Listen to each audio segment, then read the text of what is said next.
El uribismo es un sistema de valores de corrupción, es un sistema de valores de la política de la confrontación, de la eliminación del contrario. El uribismo es el señalamiento, el uribismo es Álvaro Uribe diciéndole aliados de la guerrilla a los periodistas que lo cuestionaran y diciéndole a los parapolíticos que siguieran votando sus reformas mientras no estuvieran en la cárcel. Eso es el uribismo. En el centro de la ciudad me sacaban con palos, un palo en la mano diciendo no hable de la paz, porque eso es de la guerrilla. Donde Quintero gobernara también como comunica sea el mejor alcalde del mundo.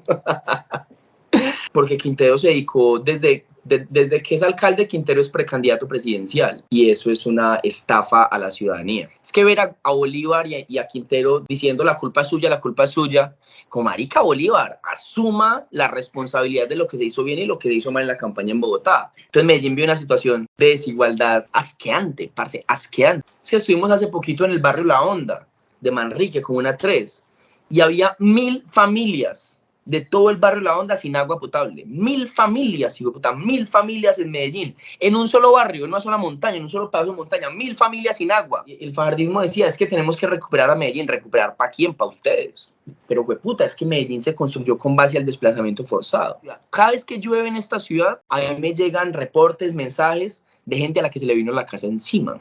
En Medellín se calcula que hay alrededor de 15.000 a 18.000 jóvenes en armas, hombres en armas. Y cuando Federico Gutiérrez dice que no a la paz total, güey, puta, está condenando a los pelados. En la 13, cuando nadie podía hablar porque, hijo de puta, mataban al que hablara, desaparecían al que hablara, los raperos salieron a cantar y nos metimos por todas las fronteras del barrio, por todas las que no podíamos pasar, pues nos metimos fue a cantar, nos metimos a hacer teatro, puta, habría miles de pelados en todas partes, pero los quieren es perseguir pales bala en vez de perseguirlos para meterlos a escuelas de arte, para que puedan estudiar, perseguirlos para que puedan trabajar. A propósito de los resultados electorales, hoy están diciendo como esto es más de lo mismo. Empezamos. 1, 4, 3. En este momento, claro que sí, vemos a los estudiantes de arte. No estoy llorando por ningunos gases, es por esta gratificante muestra de solidaridad. Nos dicen que la democracia tiene que ser representativa porque estas sociedades tan grandes no permiten tomar decisiones colectivas.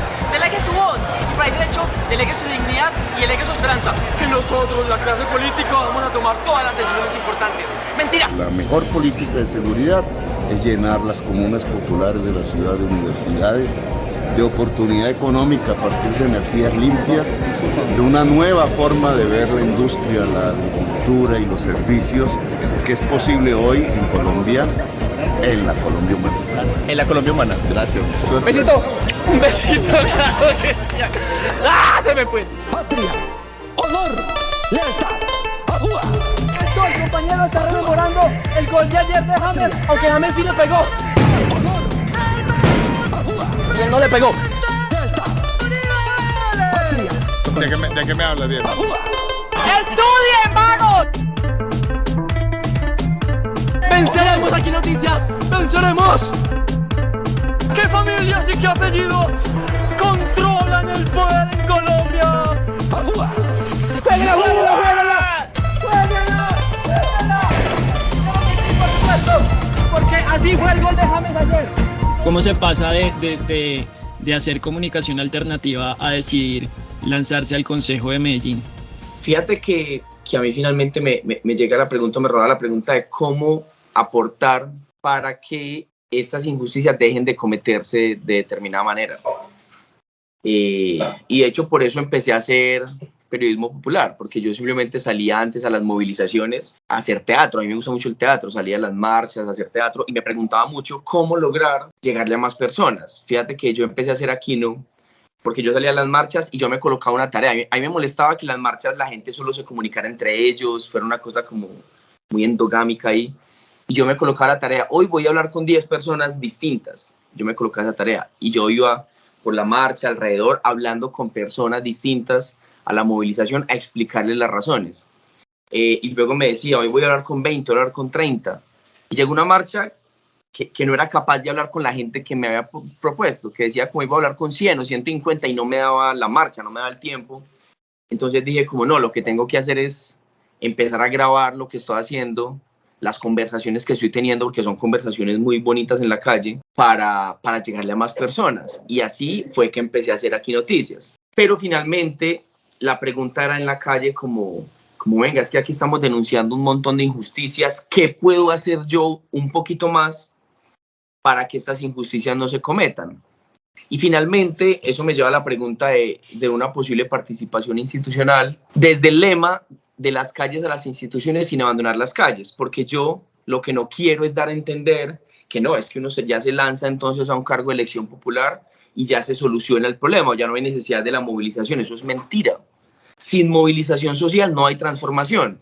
Pero lo que yo quiero intentar, o lo que yo le estoy proponiendo a la ciudad es: sigamos movilizándonos, sigamos construyendo movimiento popular, sigamos en las calles, pero además tengamos un megáfono en la institucionalidad, en este caso el Consejo de Medellín, para lo que está pasando en la calle, denunciarlo también al interior del Consejo. ¿Por qué con el pacto histórico? Yo leí y vi muy de cerca, pues vi en televisión, yo nunca he ido a Europa, el proceso de Podemos en España, y me parece que es un proceso que nos brinda algunas enseñanzas, como es decir, de lo que hacer y de lo que no hacer. Pero también el proceso de España, recordemos que también se nutre y bebe del proceso latinoamericano. Y Monedero suele citar también mucho, por ejemplo, a García Linera, el ex vicepresidente de Bolivia. Y García Linera dice una cosa, es que una de las mayores dificultades que afrontó el Estado o que afrontó el proceso popular con la llegada de Evo es que los cuadros populares, la gente del movimiento campesino, los líderes, todas se fueron, o la mayoría se fueron hacia el Estado. Y decía García Linera, esa lectura nos parecía correcta porque ¿quién mejor para liderar los ministerios, quién mejor para liderar las propuestas de transformación dentro de la institucionalidad que los líderes que ya estaban probados en la lucha popular, en el liderazgo social y demás? Pero dice García Linera que eso descabezó los procesos populares, que eso dejó sin liderazgo los procesos porque no hubo un recambio a tiempo, y eso no les permitió avanzar lo que ellos deberían haber avanzado en otros lugares. Yo creo que la primera enseñanza es no cometer ese error, no creer que toda la transformación pasa por la institución. O sea, esa es la primera enseñanza. Y esa enseñanza nos la recuerda también el paro nacional. En el paro nacional, cuando parecía imposible tumbar una reforma tributaria, tumbar una reforma de la salud nefasta como la del gobierno de Iván Duque, porque los números no estaban en el Congreso, la gente en las calles en 15 días tumbó la reforma tributaria, la de salud tumbó a Carrasquilla, al ministro de Hacienda en ese momento. O sea, eso nos muestra que no toda la transformación pasa por el vértice de la institucionalidad, porque la institución es como un embudo, como que hay un país súper diverso y la institución quiere que toda la transformación pase por ese embudo. Eso es un error. También es un error no coger de la mano el embudo, es un error permitir que el embudo de la institución esté en las manos de las mafias, esté en las manos de los clanes políticos, esté en las manos de quienes han desangrado este país, quienes se lo están robando. Eso también es un error, pero otro error es creer que todo pasa por ahí.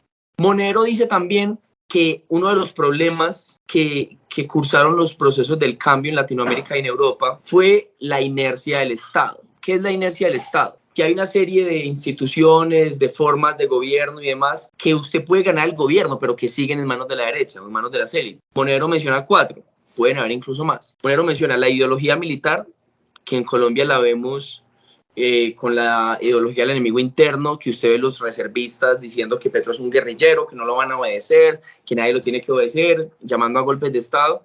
Otro es el poder económico.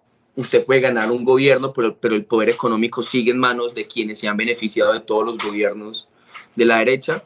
Otro es el poder burocrático. Dice Monedero que cuando usted no ha gobernado, pues no sabe gobernar. Que la derecha ha gobernado, entonces sabe gobernar y sabe cómo funciona el Estado, sabe cómo mover las palancas del Estado para que las situaciones se muevan. Eso me lo mencionó una vez Camilo Romero, el exgobernador de Nariño. Me decía que ellos llegaban al Estado, a la gobernación, y que se dieron cuenta de lo lento que es el aparato estatal y de cómo es difícil empujarlo, moverlo. Y el cuarto elemento, que es un elemento muy importante, es el poder mediático. Si usted no logra construir un aparato mediático que lleve al pensamiento crítico, que lleve a la reflexión, para la transformación usted se cae. Porque dice Monedero, primero se ganan los corazones y luego se ganan las calles y luego se ganan las urnas. Y los corazones se ganan conversando con la gente. Entonces usted no puede generar un espacio de transformación si usted no comunica esa transformación, si usted no coloca a la gente a hablar de esa transformación. Y hay que aceptar que hoy la ofensiva mediática en el país la tiene la derecha. Eso lo tenemos que aceptar, que el gobierno del cambio ha sido lento, por ejemplo, en comunicar las cosas buenas que se hacen. Por ejemplo, en esa campaña de la alcaldía de la gobernación de Antioquia, la alcaldía de Medellín, se enfrascaron en el hecho de que Gustavo Petro estaba, comillas, castigando tributariamente a Antioquia, que le iba a quitar presupuesto y que no sé qué, y yo me puse a revisar las cifras y es mentira. O sea, el presupuesto para Antioquia está aumentando en diferentes rubros, es mentira que Gustavo Petro esté castigando a Antioquia como si Gustavo Petro fuera un inquisidor que mira los departamentos que votaron por ahí, los que no, hijo de puta, y va boleando espada tributaria. Pero la campaña del Centro Democrático a la gobernación y a la alcaldía de Medellín con Federico Gutiérrez, a la gobernación con Andrés Julián, se basaron en esa mentira para crear rabia en contra del pacto histórico, en contra del proceso del cambio y que la gente los votara. Si no logramos construir una fuerza comunicativa dentro de emisoras comunitarias, canales alternativos y demás, no vamos a sostener el cambio. Eso lo dice Monedero, eso se evidencia en Colombia, eso es una realidad. ¿Y por qué con el pacto histórico? Porque no veía ningún otro lugar, realmente. Fíjate que a mí cuando yo intenté ser candidato al Congreso y me enteré que no era candidato, que me habían sacado de la lista el día de la inscripción. Yo fui a inscribir mi nombre y ahí me enteré que no era candidato. Una tusa, una depresión, y esa semana conversaciones con amigos del Partido Verde. Yo tengo amigos cercanos, gente que quiero en el Partido Verde, como otros que no quiero. También hay gente por allá. Este partido es muy diverso. Y este partido me invitaron a ser candidato al Congreso por ellos, por la lista, la Cámara. Y finalmente yo les dije que no por dos razones. Uno, porque yo creo que la coherencia es muy importante. Y si usted ha venido construyendo en un lugar, si usted perdió en ese lugar, pues usted acepta que perdió y sigue en ese lugar. Uno no va saltando de un lado al lado, un saltimbanqui, a partir de si va ganando o va perdiendo. Y segundo, porque yo creo y estoy convencido que la apuesta estructural de transformación que plantea el pacto histórico es correcta. O sea, porque el pacto histórico lo componen partidos y movimientos sociales. El pacto histórico no se niega al debate sobre la movilización social. El pacto histórico se ha construido también en la calle. Si el pacto histórico se convirtiera en lo que algunos también quieren que se convierta, es un partido burocrático, encerrado en una oficina en Bogotá, o que yo me meta al consejo y me clave en esas cuatro paredes y de ahí no salga, yo me abriría el parche, yo me voy de ahí. Porque yo creo que la transformación no pasa por ahí. Entonces lo hice por eso, porque creo que el pacto histórico es la fuerza que está agrupando las organizaciones que le apuestan a una transformación en Colombia en este momento.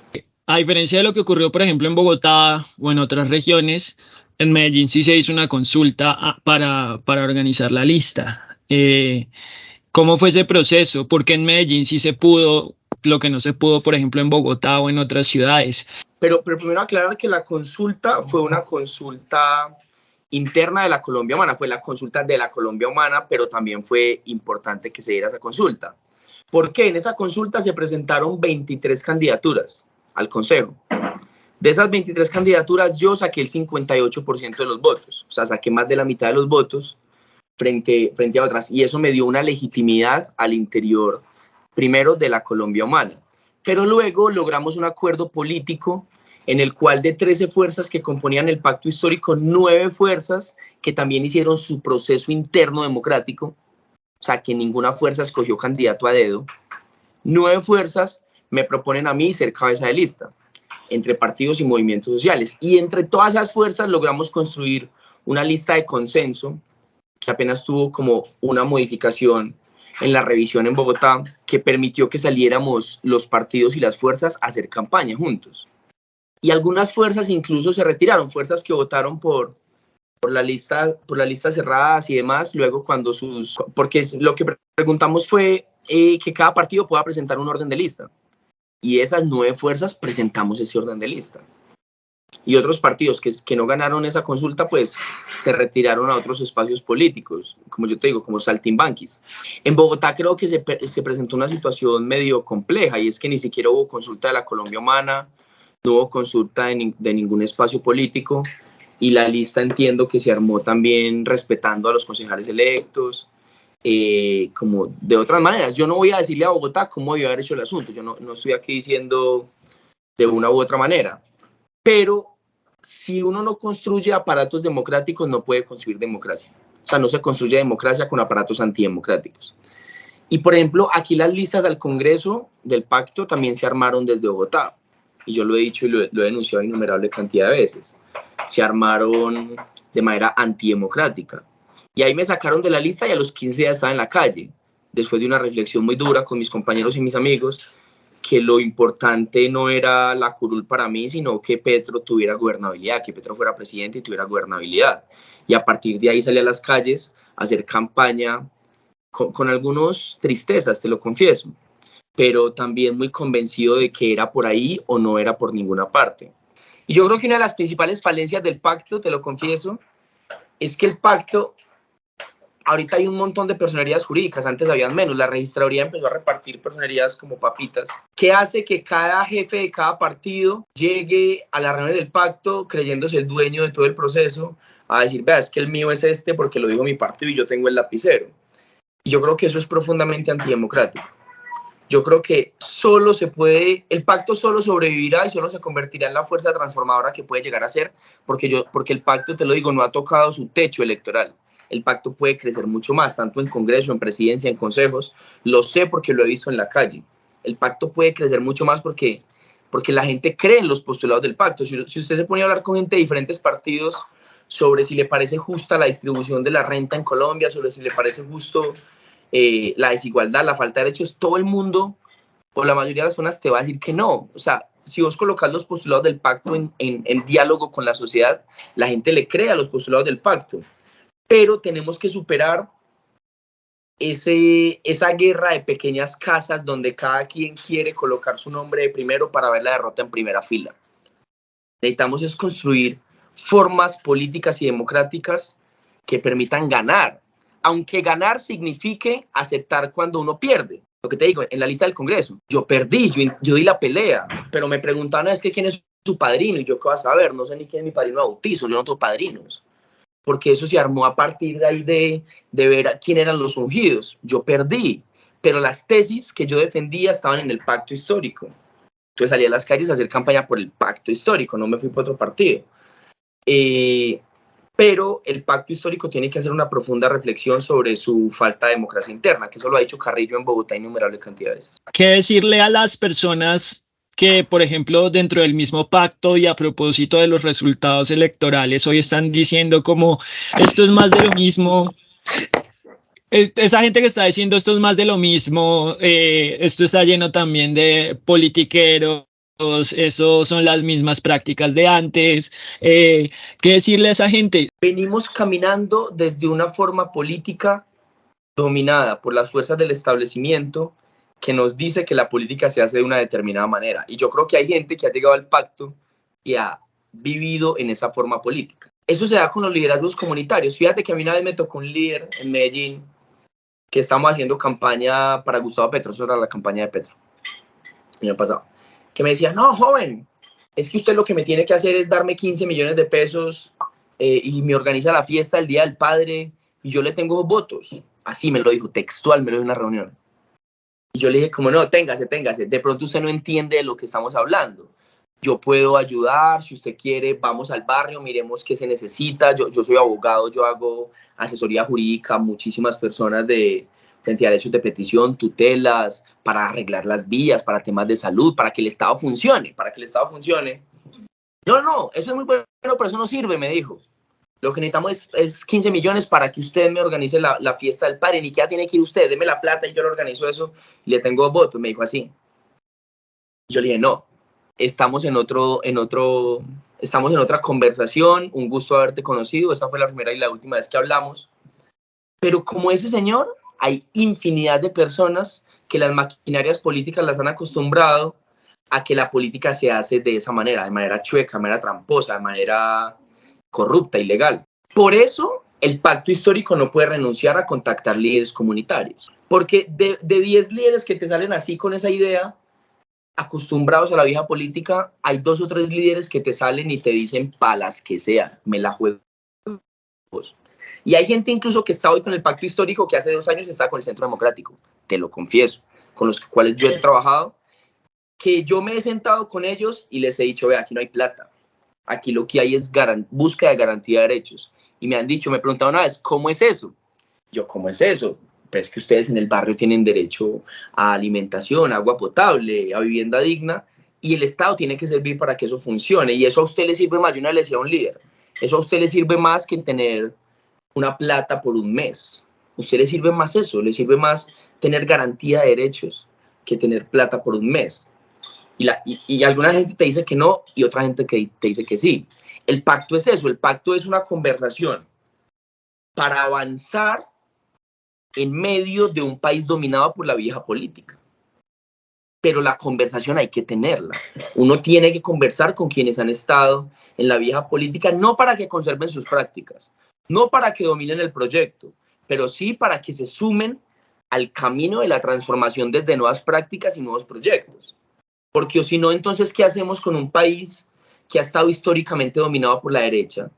¿Qué hacemos con un país donde Álvaro Uribe ha tenido toda la hegemonía? Hoy en la ciudad, Federico Gutiérrez logró 700.000 votos, logró la mayoría del consejo. Para que el pacto histórico logre revertir esa fuerza, yo y todos los que estamos en el pacto histórico tenemos que conversar con la gente que votó por el Centro Democrático, con la gente que votó por Federico Gutiérrez. Tenemos que hacerlo, porque si nos quedamos en nuestro nicho electoral, ahí nos morimos. Y nos quedamos con la gente con la que creemos, con la gente más digna del mundo, pero nos quedamos quietos. Tenemos que avanzar hacia adelante. Y eso nos implica tener conversaciones incómodas, que hay que tenerlas sin renunciar a los principios, sin renunciar a la coherencia y sin venderse. Porque una cosa es decir tener conversaciones incómodas, otra es venderse a los incómodos. Uno no puede hacer eso. Sí, yo estoy totalmente de acuerdo. Creo que el objetivo principal es precisamente cambiar el sentido común y transformar ese sentido común. Se hace, por ejemplo, con el ejercicio que usted propone, hacer política, no poner un pie en las calles, un pie en las instituciones, no olvidarse de la importancia de la comunicación y de la comunicación desde lo popular. Y ya que lo menciona, vienen 4 años de Fico Gutiérrez, han pasado 4 años de Quintero, y antes de Quintero hubo 4 años de Gutiérrez, de Federico. ¿Cuál es el balance de estos últimos 4 años? Sobre todo porque ahorita Quintero pues ya anunció que quiere ser presidente de Colombia. Quintero es mejor comunicando que gobernando. Donde Quintero gobernara también como comunica, sea el mejor alcalde del mundo. Pero Quintero logró construir a nivel nacional la imagen de que él es el Che Guevara de Medellín. Eso es mentira. O sea, Quintero propuso algunos debates interesantes en la ciudad. No voy a decir, no, es que saquémoslo todo malo, pero Quintero gobernó de espaldas a las organizaciones sociales, de espaldas a las organizaciones comunitarias. Fíjate que habían varias organizaciones comunitarias que se me sumaban a la campaña. Un pelado me decía, ¿usted está firme o ya se vendió? Yo como que ya me vendí, ¿qué pasó? O ya está con Quintero. Y yo decía, como no, yo estoy con ustedes, firme con la gente. Y no fue uno, ni fueron 2, ni fueron 3, fue mucha gente. Quintero no logró llevar a la realidad el discurso antiuribista. Quintero no logró llevar a la realidad territorial el discurso de la renovación política y el antiuribismo. No lo logró. Fue un discurso llevado más a los medios. Porque el uribismo no es solo la representación de Álvaro Uribe, el uribismo no es solo la representación del gobierno corporativo y el grupo empresarial antioqueño tomándose las instancias de gobierno en la ciudad. El uribismo es un sistema de valores de corrupción, es un sistema de valores de la política de la confrontación, de la eliminación del contrario. El uribismo es el señalamiento, el uribismo es Álvaro Uribe diciéndole aliados de la guerrilla a los periodistas que lo cuestionaran y diciéndole a los parapolíticos que siguieran votando sus reformas mientras no estuvieran en la cárcel. Eso es el uribismo. Y el combate hacia esa forma de gobierno se ha dado en Medellín por las organizaciones sociales, populares y comunitarias, que son las que Quintero les dio la espalda.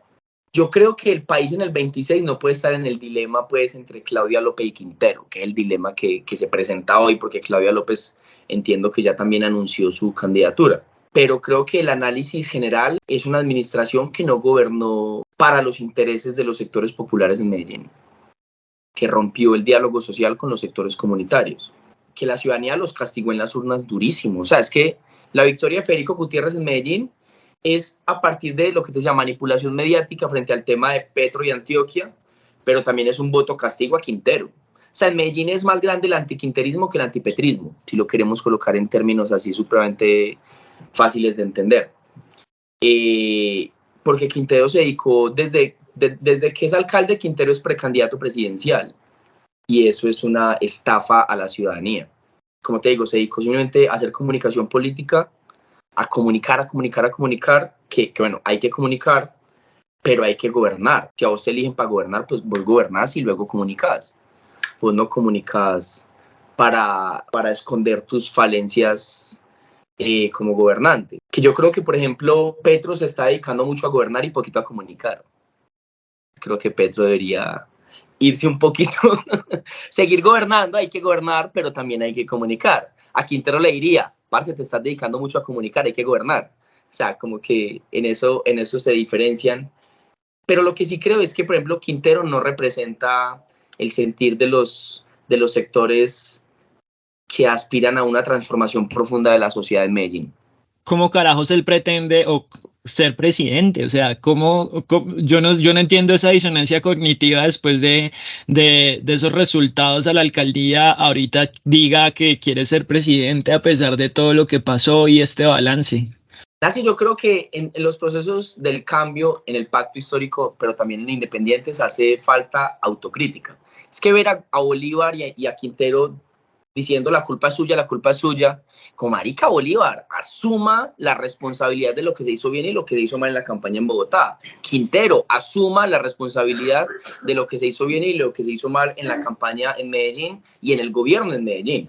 Pero entonces, en vez de hacer un escenario de autocrítica, empiezan con el dedito a señalar a todo el mundo, a buscar los culpables, cuando hay que buscar la responsabilidad también en la propia casa. Y te lo digo, el pacto histórico también tiene que hacer un escenario de autocrítica aquí en Medellín, porque lograr apenas una curul en la ciudad de Medellín para nosotros es una derrota, te lo digo aquí de frente, para nosotros no es una victoria que haya solo una curul en Medellín, eso es una derrota. Aún cuando logramos mejorar la votación de hace 4 años, es que hace 4 años las 3 fuerzas del cambio que había en Medellín, 4 fuerzas. Una se llamaba la coalición Queremos, que es los partidos que hoy están en el pacto histórico. Otra, Comunes, pacto histórico que ya se suma. Otra, podríamos decir Independientes, y otra, las compañeras de Estamos Listas, que hicieron un trabajo muy fuerte al interior del Consejo de Medellín. De esas fuerzas, Independientes pasa de 60 y algo de mil votos a 33.000, se parten a la mitad. Las compañeras de Estamos Listas pasan de 28.000 votos y las sucede, digamos, no sé si decirlo de esa manera, una fuerza política que llama Electas, que recoge las banderas y algunas de las militantes de Estamos Listas, que obtiene una votación de 2.800 votos. Mientras que el pacto histórico, la coalición Queremos sacó 22.000 votos y Comunes sacó alrededor de 3.000 votos, sumados hay casi 25.000 votos. El pacto histórico logra en estas elecciones 47.000 votos. O sea, el pacto histórico es la única fuerza alternativa en la ciudad de Medellín que frente a la avanzada tremenda de la derecha logra huir hacia adelante, logra avanzar electoralmente. Pero para nosotros es una derrota no haber sacado 100.000 votos, 150.000 votos. Nosotros aspiramos a sacar más de 100.000 votos. Pero es que la arremetida tremenda de Creemos y de Federico Gutiérrez en Medellín es una cosa que hay que sentarse a analizar, porque logra además una hegemonización de la sociedad en términos gramscianos, o sea, tiene la alcaldía, tiene la hegemonía, las mayorías absolutas en el Consejo de Medellín, tiene al sector empresarial. Si uno mira los comités de empalme, si uno mira el comité empresa, universidad, estado, es el sector empresarial puro y duro de esta ciudad. El gran, y no el sector empresarial, la asociación de venteros informales, que también es empresariado popular. No es el sector empresarial del pequeño empresario, es el gran sector empresarial que está colocando su voz ahí fuerte. Y si uno mira el comité de empalme también, y si uno mira los medios de comunicación también, y si uno mira las veedurías ciudadanas también. Las grandes veedurías ciudadanas que le hicieron veeduría fuerte a Daniel Quintero, yo me pregunto, si todos por Medellín, si Medellín como vamos, le van a hacer la misma veeduría a Daniel Quintero, a Federico Gutiérrez. Yo me pregunto si el colombiano le va a hacer la misma veeduría a Federico Gutiérrez. Y la pregunta es una pregunta medio retórica, porque aquí toca construir esas otras veedurías y otros medios. O sea, Federico logra una hegemonización de las instancias políticas, de las instancias civiles, de las instancias económicas de esta ciudad. Eso es una realidad y no me voy a poner aquí a maquillarla, a buscar argumentos para decir que así no es, así es. Y lo digo porque tenemos un trabajo muy fuerte por delante para cambiar esa realidad. El primer paso para cambiar la realidad es describirla tal cual es. Tenemos que cambiar esa realidad. ¿Qué es lo que usted va a hacer frente en el consejo? Yo creo que Medellín vive hoy una suerte de drama social en muchos aspectos. O una suerte, no, un drama social. Medellín es una ciudad comparativamente con el resto de las ciudades de Colombia bastante rica. Medellín es una ciudad rica comparativamente en Colombia. Medellín tiene una renta, unos presupuestos anuales muy altos. Bogotá es más alto. El presupuesto de Bogotá es más alto, pero es que Bogotá es 3 veces Medellín. Y el presupuesto de Bogotá no es 3 veces Medellín. Es un poco más de la mitad, un poco más del doble. O sea que comparativamente Medellín es más rica que Bogotá. Pero Medellín es una ciudad profundamente desigual, es increíble. Una de las mayores desigualdades urbanas que hay en Colombia se da entre la Comuna 14 Poblado y la Comuna 1 Popular. Y en la Comuna 1 Popular, una comuna donde nos fue muy bien. En la Comuna 14 no nos fue tan bien. O sea, también hay un voto con sentido de clase en la ciudad de Medellín que se está dejando ver. En la parte norte de la ciudad, que es la parte más empobrecida, es la parte que más votó hacia la izquierda, que más votó por Petro, por ejemplo. En la Comuna 1, Petro sacó el 44% de los votos. En la Comuna 7, el 42%. Y uno dirá, no sacó ni la mitad, el otro sacó más de la mitad. Pero es que en 2010 íbamos a entrar a los barrios a hacer campaña por Petro. En el plebiscito por la paz, a mí me sacaban con palos, porque estaba defendiendo la paz en Medellín. En el centro de la ciudad me sacaban con palos, un palo en la mano diciendo no hable de la paz, porque eso es de la guerrilla. O sea, para que entendamos un poco el contexto en el que ha sido construir política alternativa en Medellín. Entonces Medellín vive una situación de desigualdad asqueante, parce, asqueante. Y yo llamo incluso al sector empresarial a que volteen la cara y miren hacia los barrios populares en Medellín. Hacia los barrios populares, que no se desentiendan de la realidad. Yo aquí no estoy haciendo una cruzada antiempresa, yo no hago eso, yo no estoy parado en ese papel. Yo lo que estoy diciendo es, distribuyamos de mejor manera el recurso público en Medellín para que la gente tenga acceso a derechos. Es que estuvimos hace poquito en el barrio La Honda, de Manrique, Comuna 3, y había 1000 familias de todo el barrio La Honda sin agua potable. 1000 familias, 1000 familias en Medellín, en un solo barrio, en una sola montaña, en un solo pedazo de montaña, 1000 familias sin agua, que les toca coger el agua de nacimientos y cuando el nacimiento está bajito se acabó el agua.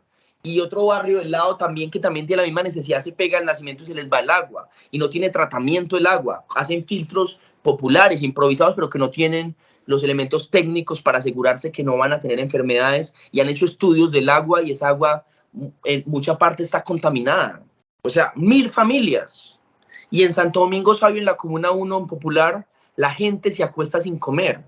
Hicimos una reunión para asambleas populares y estamos haciendo asambleas populares del Plan Nacional de Desarrollo. Y hay una señora muy bonita, hermosa esa señora, que me decía, no, es que aquí lo que necesitamos, estamos hablando de que incluir en el PND. Aquí lo que necesitamos en el barrio es un cerco y 3 gallinas. Y yo, ¿cómo así?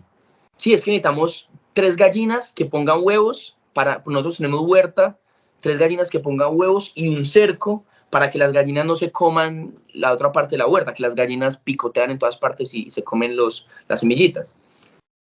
Y yo era como que mi mente tratando de ver cómo incluíamos eso en una propuesta hacia el Plan Nacional de Desarrollo y tal, y lo metimos como economía circular, como economías de circuito corto, como apoyo a las economías populares, pues hicimos traducción, pero lo que hay ahí es una realidad, y es que esas familias de Santo Domingo Sabio comían una vez al día.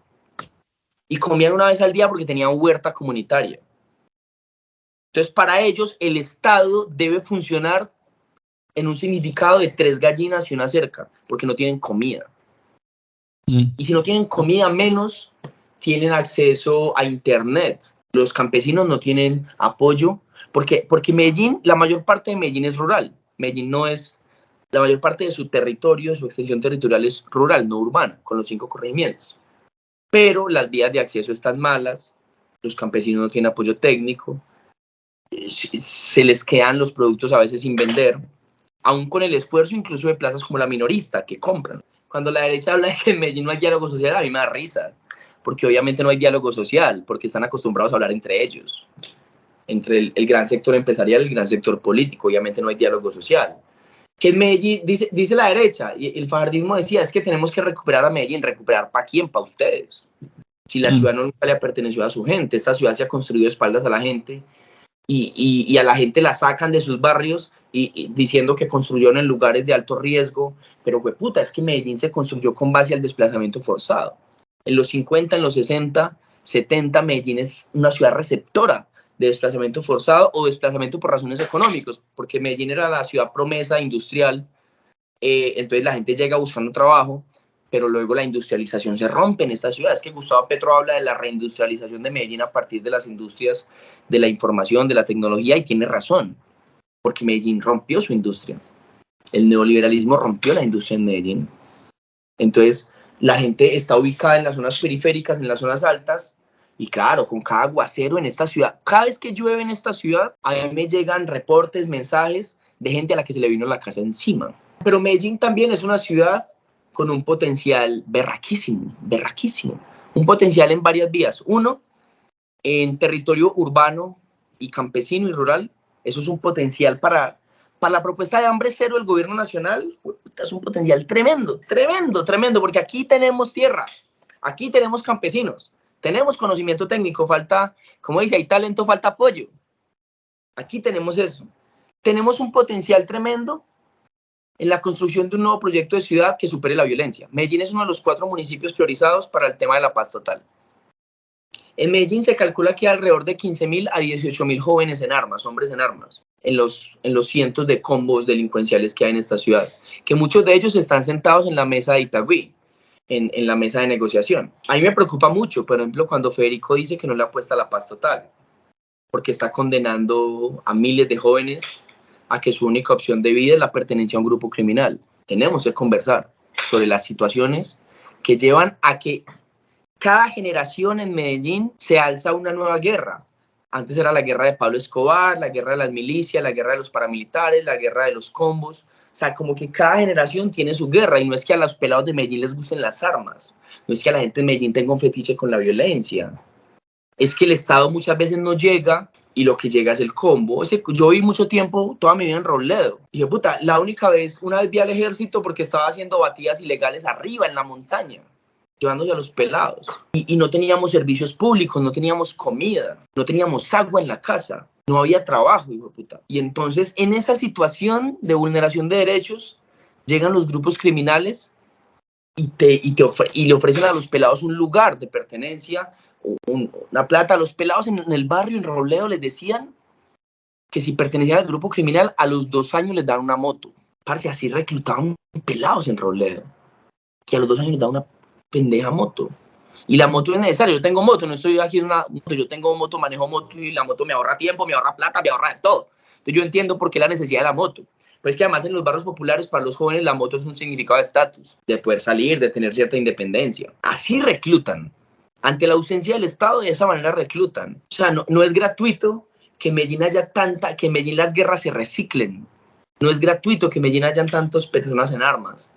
Y cuando Federico Gutiérrez dice que no a la paz total, puta, está condenando a los pelados. Nosotros necesitamos que la conversación avance para el desarme de eso, pero eso solo será posible si hay un proyecto de sociedad que acoge a esos pelados y a las familias, que hay garantías de educación, de trabajo, de vida digna. Porque en Medellín, si usted simplemente desarma esos pelados, y pasa como el desarme del bloque Cacique Nutibara con Álvaro Uribe en el 2005, que desarmaron un montón de gente, inflaron eso porque metieron también un montón de gente que no estaban en esos grupos, pero algunos sí estaban, y no los atendieron después, no hubo garantía de derechos, la guerra se recicló. Y aquí puede llegar después el cartel de los mexicanos o no sé qué, a darles armas a esos pelados otra vez y a desatar la guerra en esta ciudad. Eso no podemos permitir que pase. Pero Medellín también es una posibilidad, porque en Medellín hay mucho talento. Usted en Medellín levanta una roca y salen 3 reggaetoneros, 4 cantantes de salsa, salen 5 teatreros, sale un youtuber Crespo, o sea, sale mucha gente. En Medellín hay muchísimo talento, muchísimo talento. En Medellín, usted puede montar en un barrio popular de Medellín una escuela de hip hop, de rap. Si la monta para 10 pelados, llegan 10 pelados. Si la monta para 1000 pelados, llegan 1000 pelados. Si la monta para 10.000, llegan 10.000, hijo de puta. Porque en Medellín hay una necesidad de expresión tan tesa. En Medellín la resistencia se da desde el arte. En el paro nacional pasaba una cosa, y es que decían que todo el país estaba en paro y nosotros estábamos en recreo, en descanso, en actividad social, porque cuando en el país habían meros tropeles algunos días, aquí hacíamos un concierto. Aquí se bloqueó una vía, la principal vía de Medellín durante 8 horas con un concierto. Y estuvo la Filarmónica, estuvo Alcolíricos, estuvo las bandas, estuvo los teatreros, y a mí la gente me decía del resto del país, venga, ¿ustedes por qué están haciendo eso? Yo le decía, pues parce, pues la vía que se está bloqueando, la gente la está bloqueando. Pero es que aquí no es solo eso, es que aquí la resistencia suena, aquí la resistencia se canta, aquí la resistencia... Cuando pasó la Operación Orión, quienes primero salieron a resistir ante el avance paramilitar fueron las mamás de los desaparecidos y fueron los raperos. En la 13, cuando nadie podía hablar porque hijo de puta mataban al que hablara, desaparecían al que hablara, los raperos salieron a cantar. Yo cuando vivía en Robledo, nosotros fundamos una corporación y la fundamos porque había una frontera invisible. En la guerra entre las bandas en Medellín nos decían que no podíamos pasar por un lado del barrio, y nosotros jóvenes atravesados de la universidad cogimos guitarras, cogimos tambores y malabares y nos metimos por todas las fronteras del barrio, por todas las que no podíamos pasar, pues nos metimos a cantar, nos metimos a hacer teatro, nos metimos a hacer malabares. La resistencia en Medellín es en clave artística un poco, es en clave de fiesta, y eso me parece una chimba, me parece hermoso. Entonces, si usted en Medellín genera procesos culturales, puta, sale pelado. La plata que el Estado le mete al combate, a hacer la guerra en esta ciudad, si se le invirtiera al fomento cultural, se le invirtiera a los teatros que están agrupados en Medellín en escena, se le invirtiera a los procesos culturales en los barrios, se le invirtiera a la formación de artistas, puta, habría miles de pelados en todas partes, pero los quieren es perseguir pales bala, en vez de perseguirlos para meterlos a escuelas de arte, perseguirlos para que haya atención, perseguirlos para que puedan estudiar, perseguirlos para que puedan trabajar. Ese es un proyecto de ciudad que tenemos que construir. Me preocupa que no se pueda construir con Federico Gutiérrez, pero desde el Consejo lo vamos a defender, porque Medellín tiene muchísimas posibilidades. Y como te decía, le hago un llamado al sector empresarial, al gran sector empresarial de la ciudad. Es incluso para que el capital, para reproducirse, necesita condiciones de reproducción. O sea, para que los empresarios ganen, necesitan que la gente tenga condiciones de compra, necesita salarios justos, pero además necesita que no haya guerra, y la guerra no se acaba metiendo bala en todas partes, la guerra se acaba afectando las condiciones que permitieron esa guerra. Y de todos los pelados que usted tiene en armas en Medellín, le aseguro que hay un montón de talentos culturales, académicos, artísticos que están llevados de la guerra, porque la ciudad no les presentó otra posibilidad. Me satisface mucho esta charla porque creo que su merced la tiene clara. Le mando la mejor energía para estos 4 años porque van a ser todo un desafío. Y aquí noticias, José Luis Marín, concejal electo por el Pacto Histórico al Consejo de Medellín. Vamos a trabajar muy fuerte por la construcción de una política para la vida, una política desde un diálogo social con las organizaciones comunitarias, de las calles a las instituciones sin abandonar las calles, porque la transformación pasa por el movimiento social, pasa por el movimiento popular y también pasa por la institucionalidad. Muchas gracias a Palabras Mayores por permitirme este espacio. Sin democracia comunicativa no hay democracia política, así que si usted está en su casa y cree que necesitamos construir una nueva realidad mediática, coja su celular, cree un perfil de YouTube, monte su propio medio. Necesitamos llenarnos de medios alternativos para contar la realidad desde todas las visiones, y que nos la dejen de contar siempre quienes están desde un lugar así medio tenebroso manipulando la sociedad. Un abrazo para todas y todas, venceremos y será hermoso. Muchas gracias, muchas gracias. Que postproducción se encargue de los errores. Sí, esto sí le va a tocar a Pablo, pero... Me lo saludan a Pablo, hermano, un abrazo. Y a propósito de los resultados electorales, hoy están diciendo como esto es más de lo mismo,